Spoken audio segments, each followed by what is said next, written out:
그 위암을 갖다 발생시키는지 우리가 내시경 사진을 보고 말씀을 드리겠습니다.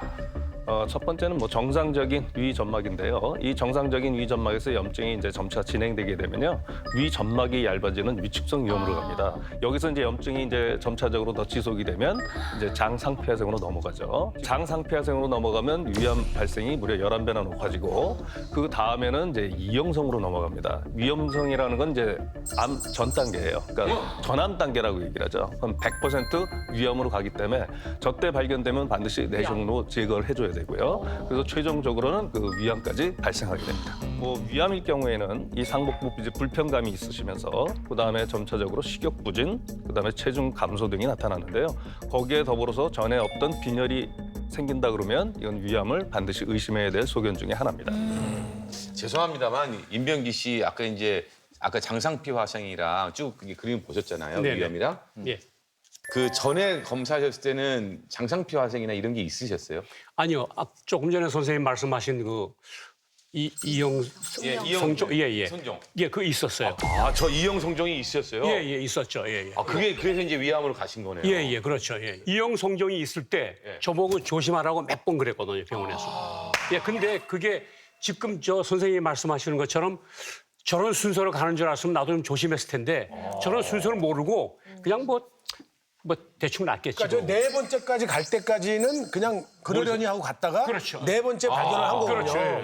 만약에 정말 조심하고 관리를 했으면 괜찮아질 수도 있는 내려가나요? 거죠? 아니에요. 일단 그 이형성인 선종이 되면요, 그건 100% 암으로 가고요. 100%예요? 100% 갑니다. 그건 가는데요. 선종은 1cm 정도 크기가 되면요, 그 0.3% 정도는 수술을 하고 나도 위암이 있어요. 위 선종이 있으면 내시경 수술로 해서 반드시 제거를 해야 됩니다. 자, 이만큼 소화불량 이거 그냥 지나치면 안 됩니다. 자, 다음 또 보겠습니다. 보여주세요. 소화불량 알고 보면 췌장암의 전조 증상이요? 췌장하면 너무 무서운. 예, 췌장은 소화효소를 분비하는 굉장히 중요한 기관이에요. 그래서 우리가 췌장염으로 인해서 췌장에 염증이 생겨서 췌장세포가 파괴되면 췌장의 소화효소가 밖으로 나와서 어마어마하게 통증을 유발하죠. 복막염이 되기도 하잖아요. 그런데 갑자기 이렇게 아무 이유 없이 소화불량이 갑자기 심해졌다고 한다면 췌장 쪽을 검사를 해봐야 되는 겁니다. 아니 근데 임병희 씨 보니까 위암뿐 아니라 췌장 종양 수술도 예. 하셨다고요?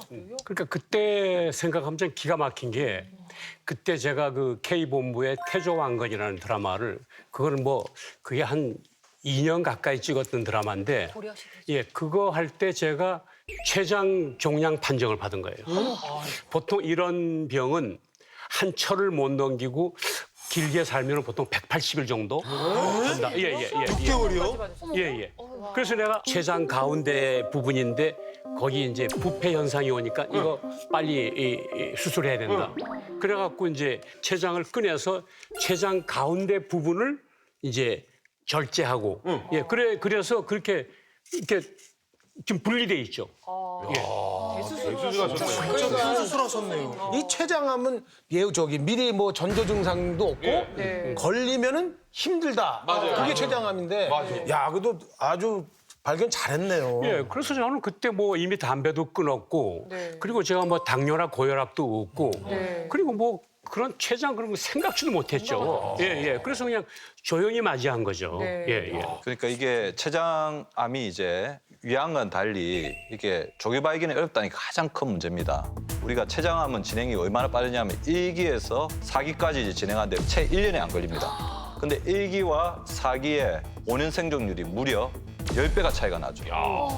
그래서 그만큼 발견이 어렵고 치료가 아직까지는 어려운 그런 질병으로 알려져 있습니다. 이제 우리 임 선배님은 본인이 췌장암 수술을 했으니까 췌장이 어디 있는 줄 알지 일반인들은 췌장이 어디 있는지 잘 모르잖아요. 맞아요. 근데 이게 저도 들은 얘기는 그 등 쪽에 있어갖고 어느 날은 허리가 아픈 적이 있고 어느 날은 등 아픈 사람들이 있고 이거 그냥 신경통이 아니라 이 췌장암도 의심해보라 그런 얘기를 제가 들었어요. 등이 아프다고 췌장암이라고 무조건 진단할 수 있는 건 아니고요.